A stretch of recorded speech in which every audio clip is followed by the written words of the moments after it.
mag-asawa online. Dumating ito nung Thursday, kaya lang nawalan ako ng time. At siyempre, pag Friday, hindi pwede mag-work. At ito, dumating nung Tuesday. Kaya, ngayon ko lang i-unbox. Tinintay ko talaga to para invest na isa lang i-unbox ko. Dalawa na siya, para minsanan na lang. Okay, umuksahan natin ito. Ginibit ito last Sunday. Tapos na-deliver nung Wednesday. Kailangan ko ito para dun sa bago ko bumili ko na bag. Kasi mahirap hanapan siya ng kulay. At may nakita ako sa internet. So, hindi ko dalawang isip. In-order ko na lang. Hindi ako nakatanong sa asawa ko basta in-order ko lang. Ito ang laman.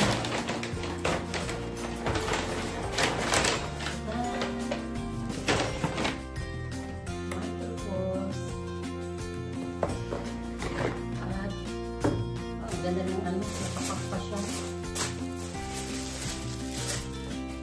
Ay, mukhang malaki.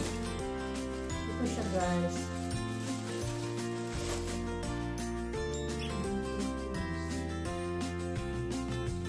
Hopefully, yung kulay niya bagay dun sa bag ko na bago. Tingnan na lang natin kung kasya. Ay, kung kasya, kung magkaparela sila naman. Saglit lang guys sa akin yung bag ko. Nakahanap na ako ng ano yung pang winter. Ito naman pang summer. Ito muna siya.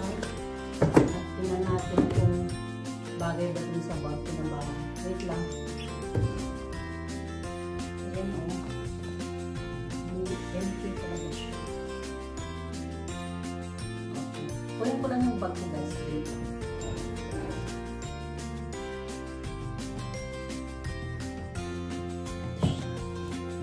Yung Christmas gift ng asawa ko last 2024, tapos yung wallet yun ang Valentine's gift ko kulang na lang isang milk, siguro wish ko yun sa Mother's Day. Okay. Ito at saka itong sapatos ay hindi sila mag-match. Hindi sila magka-match. Ibang gawin ko. Kung kasya sa akin, kasi size 38.5 to, yun daw ang dapat na orderin ko. Kasi na, usually ang size ko is 38. Pero pag sneakers, either 38.5 or 39. Kaya ang advice ng Zalando, size 38.5 daw ang kunin ko. Kaya ito ang kinuha ko, size 38.5. Kita naman sa box. US, ano pala to? US size 8M. Pero sa ano, sa website nila is 38.5. So, tingnan na lang natin kung kasya sa akin. Kung hindi, sa uli ko, o kung kasya sa akin, keep ko siya. Kahit hindi sila makamatch. Kasi nag-sale na siya. Ano na lang, invest na $149.95. Saan ba yung sale?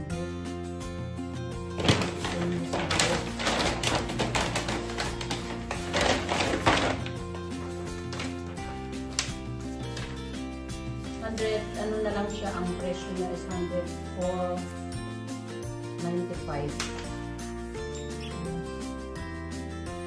Invest na $149.95. So, pagkasya sa akin, ako nagdoble-doble yung sinasabi ko. Pagkasya sa akin, ikip ko siya para dito sa bag ko. Kasi mahirap hanapan yung kulay eh. Meron na akong brown na ano na Michael Kors. Yun ang sinusuot ko ngayon kasi pang summer. Tapos yung winter boots o the ankle boots, pang winter naman yun. So, ginagamit ko pag ito ang sinusuot ko na bag, yung ano, yung Michael Kors na brown. Okay. Check natin yung pinabili ng asawa ko. Dapat ako ang mag-order nito. Kaya lang yung isang item hindi available sa doon na lang niya in-order kung saan niya in-order yung isa. So, bali dalawang items itong nasa laman ito. Kaya in-order na lang niya sa isang website. Okay, ito muna yan siya. May scissors na ako dito kasi minsan nakalimutan ko last time. Usually pag nag-unbox ako nandiyan na yung ko.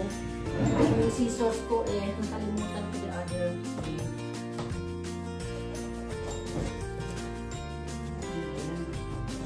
Hindi naman na na to. Pwede na lang na pinulitin kasi hindi maganda ang pagkaan nila. Pagka-tape nila. Ayan. Standing position na lang ako. Hindi na palalapas. Ayan siya.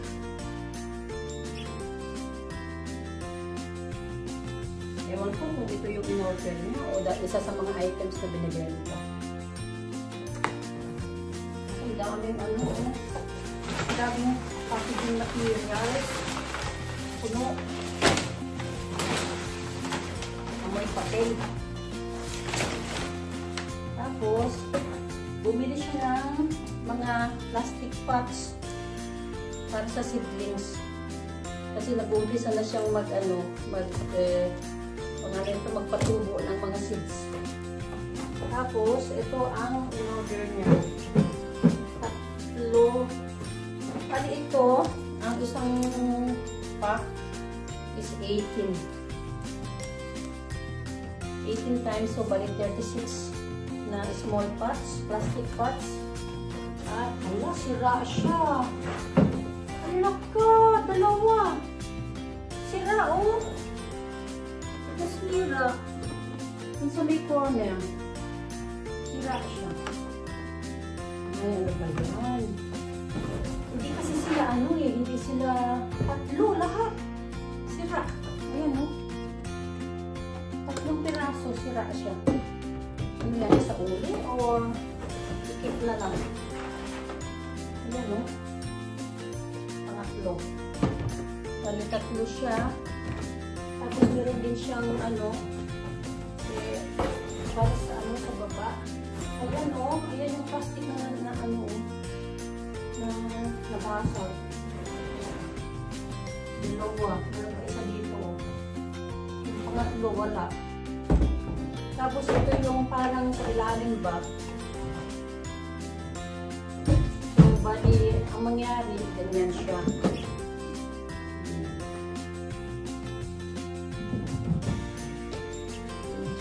Size XXL.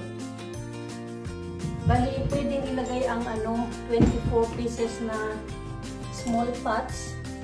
3, 6, 9, 12, 15, 18. 18 naman, sabi niya 24. So, kulang pa siya ng isang ganito. Kasi kung 18, tapos times 3, dalawang 18 lang yung in-order niya. Ayan. Tapos basag pa siya. Basag, oh. Ano ba yan? Ewan ko. Sabagay, kailangan naman, hinihintay pa man din niya ngayon. Basag na pala siya. So, isa.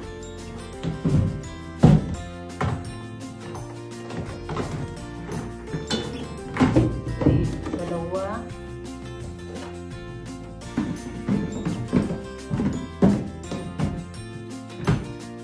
Tatlo. Mahal-mahal, tapos sira naman yung deliver. Basag na naman. Hindi kasi nila nilagyan ng ayun pa yung isa, oh. Yung isa na basag, ayan, oh. Bali 3 piraso.